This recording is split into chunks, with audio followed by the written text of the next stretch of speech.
Silahkan dianalisa dan silahkan direnungkan. Mohon dimaafkan apabila kami salah. Yang kami mampu hanya berbagi pengalaman. Ada cerita dua anak kembar, sebutlah dia Alek dan Amir. Alek sekolah di SD yang unggul dengan SPP 1 juta per bulan. Maka 6 tahun kemudian Alek lulus dan mendapatkan ijazah di sekolah yang hebat tersebut.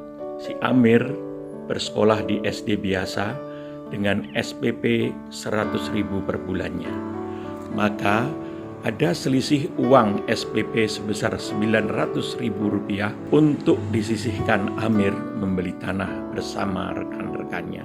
Amir bersama rekan-rekannya membeli tanah dengan harga 100.000 per meter yang lokasinya jauh, namun yang terpenting ada akses jalan masuk. Dan si Amir mendapatkan bagian 9 meter serta setiap bulan Amir membeli tanah dari selisih uang SPP tersebut. Maka 6 tahun kemudian setelah lulus sekolah dasar, Amir memiliki tanah di 72 lokasi dengan luasan yang berbeda-beda bersama kawan-kawannya. Setelah lulus SD, Alek melanjutkan sekolah SMP dan SMA di sekolah unggulan yang hebat dan ternama pula. Dengan biaya SPP per bulannya 2,5 juta selama 6 tahun. Maka 6 tahun kemudian Alek lulus dan mendapatkan ijazah dari sekolah tersebut. Di samping itu, Amir juga melanjutkan sekolah di SMP dan SMP biasa dengan biaya SPP per bulannya hanya 500.000 rupiah. Maka Amir memiliki selisih uang SPP dari orang tuanya sebesar 2 juta rupiah setiap bulan. Amir bersama rekan-rekannya membeli tanah dengan harga 500.000 rupiah per meternya. Maka Amir mendapatkan bagian 4 meter. Selanjutnya apa yang terjadi? Setelah lulus SMA, Amir memiliki 144 lokasi yang tersebar di kota tempat Amir tinggal yang dibelikan sejak mulai dari kelas 1 SD. Apa perbedaan antara Alek dan Amir 12 tahun kemudian? Alek memiliki ijazah dari sekolah yang hebat dan ternama.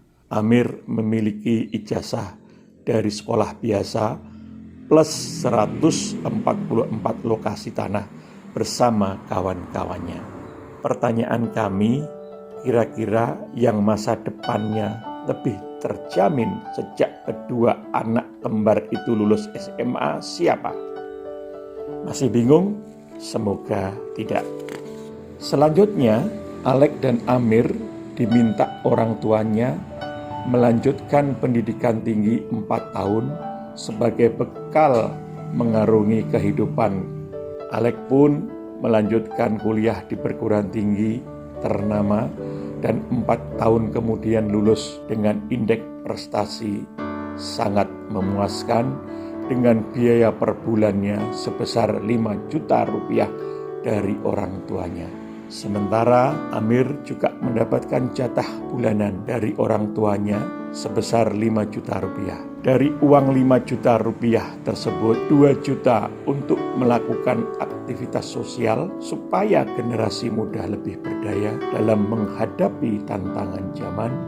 Sementara sisanya yang 3 juta per bulan untuk belajar menekuni ilmu properti dan memperdalam ilmu agama supaya kelak bisa menjadi suri toladan di tengah-tengah masyarakat. Sambil tentunya mengolah aset properti sebanyak 144 lokasi bersama rekan-rekannya selama 4 tahun lamanya. Maka 4 tahun kemudian dua anak kembar tersebut berkumpul kembali bertemu kedua orang tuanya.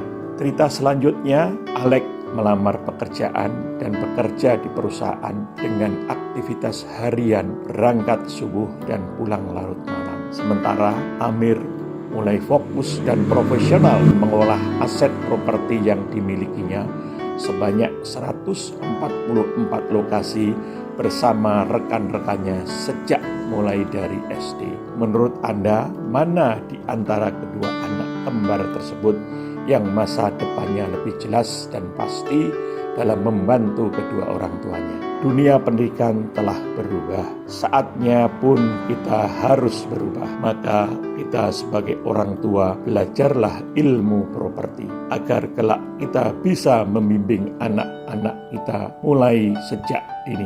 Ikuti penjelasan program-program dari Pesantren Properti setiap hari Selasa pukul 19.30 via online. Informasi lebih detail hubungi kantor cabang di seluruh Indonesia atau hubungi via WA ke nomor 0857 4583 3507.